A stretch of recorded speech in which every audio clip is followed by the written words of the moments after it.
Now, my friends, I've got the easiest job in American politics. Think about this. All I've got to do is remind people what life was like when Donald J. Trump was President of the United States. We had peace. We had prosperity. Take-home pay was rising the fastest that it had in 40 years. Inflation was at 1.5%, the lowest that it had been in a generation. Gas and groceries were affordable. And when Donald Trump was president, we had the most secure border in the history of this country.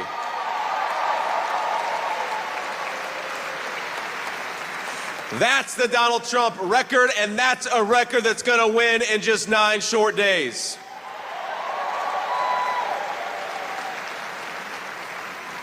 Now, I'm going to maybe surprise a little bit of the folks in this arena, because I'm going to be a little bipartisan here. I'm going to talk about Governor Tim Walz, and I got to be honest with you, I feel bad for him. No. We ought to spare a prayer for Governor Tim Walz, because he's got the hardest job in American politics. He's got to convince the American...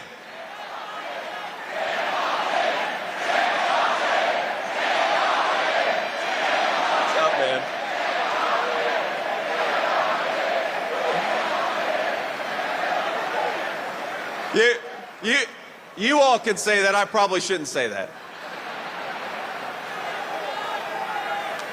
But think about our friend Tim Walz has got to convince the American people that Kamala Harris is going to somehow fix the very problems she's been creating over the last 3.5 years.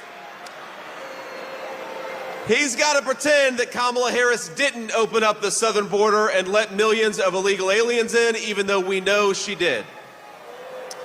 He's got to pretend that Kamala Harris didn't cast the deciding vote on trillions of dollars of new spending, which created the worst affordability crisis in 40 years in this country.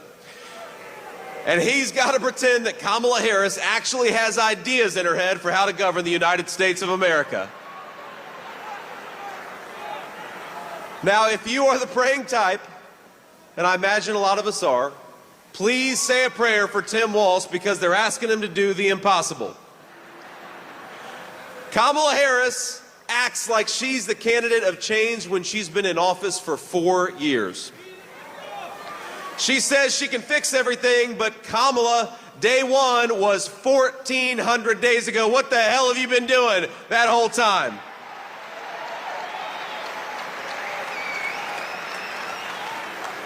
Now, my favorite Kamala Harris moment is that when somebody asks her for specifics on how she'll make life more affordable or groceries cheaper, she'll say, well, I grew up in a middle-class family.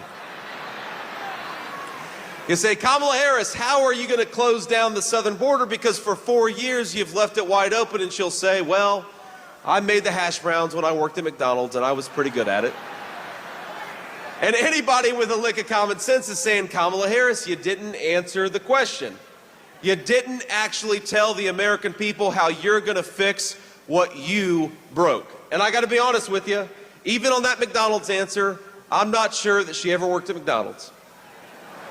In fact, I think our president, Donald J. Trump, has probably worked at McDonald's for longer than Kamala Harris has.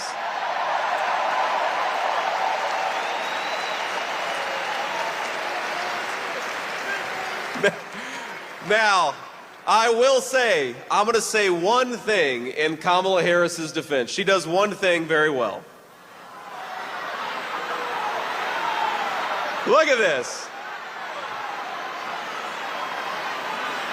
You guys, you weren't expecting me to be so bipartisan, but I will say this for Kamala, that every time she does an interview, I think Donald Trump picks up about 100,000 votes.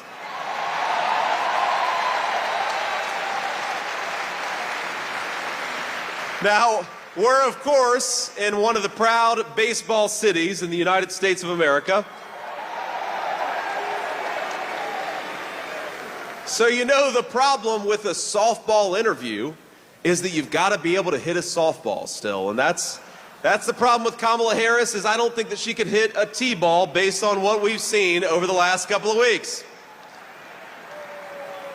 When she was asked what she would do differently compared to Joe Biden, she said, "Nothing comes to mind."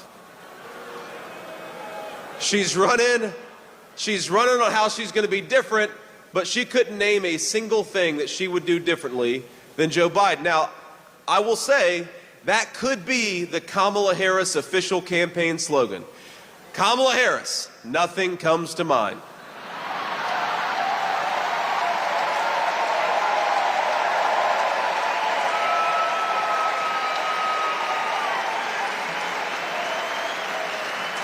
Now, the other day, CNN asked if she had made any mistakes as vice president.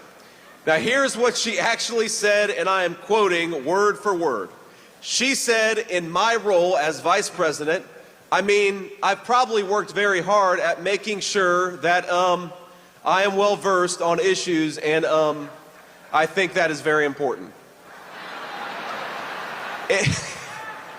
It's a mistake not to be well versed on an issue and feel compelled to answer a question. Now, I have no idea what any of that means, and frankly, neither do any of you. None of us know what the hell she says. Now, she may not be able to name any of her mistakes, but the American people sure can. And 9 days from now, we're going to tell Kamala Harris, "You're fired. Go back to San Francisco where you belong. Get the hell out of the White House."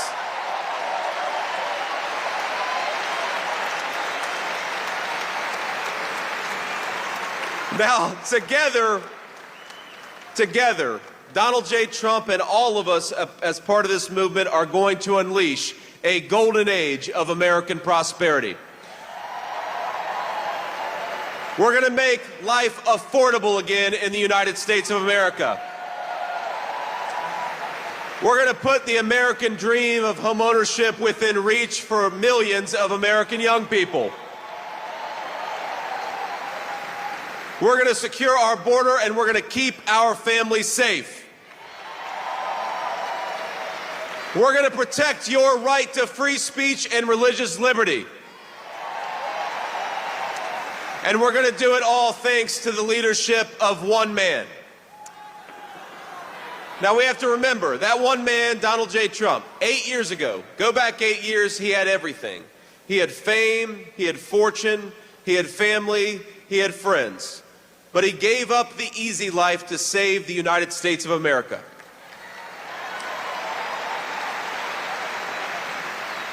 When they couldn't beat him, they tried to bankrupt him. When that didn't work, they tried to impeach him. When that didn't work, they tried to put him in federal prison, and when that didn't work, they even tried to kill him. But as sure as the American flag still waves, Donald Trump still stands, ready to fight, ready to win, and ready to make America great again.